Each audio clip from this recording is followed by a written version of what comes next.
It's Thrive Thursday. Hey guys, you ready to let the dogs out? What? Do what? Now, get ready because we're giving you the unique insight to help you thrive in a competitive market. Join us or die. And now, the lunch hour with Mr. Credit on ESPN Radio 1700. Let's start today, William, with kind of the history, I guess, of bankruptcy. You know, why does this code, and this is federal law, okay? This is the law of the land. Why does it exist? Well, actually, our forefathers, the Constitution provides that Congress has the authority to create bankruptcy laws. So it was our forefathers thought of this, and it was that important to make sure that we don't have so-called debtors' prisons where if you can't pay your bills, and you're going to be sent away or something like that. And let's think about that for just a second.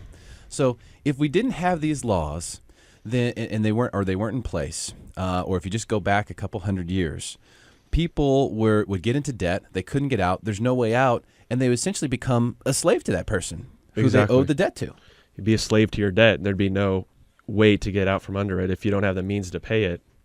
Yeah, and let's say you owe someone $100, and all of a sudden you can't pay them. Now you're essentially a slave to that debt. They could, essentially put you in a position where everything you make goes to them.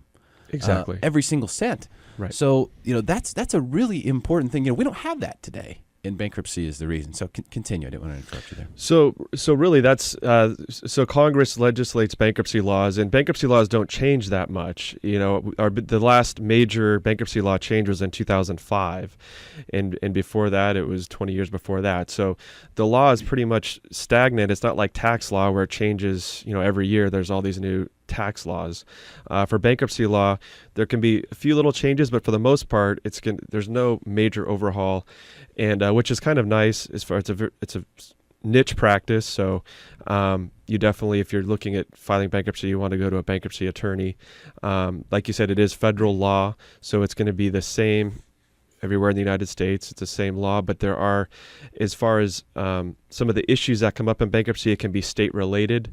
For example, exemptions, you can protect your property, and we look to state law for exemptions to see how much can you protect.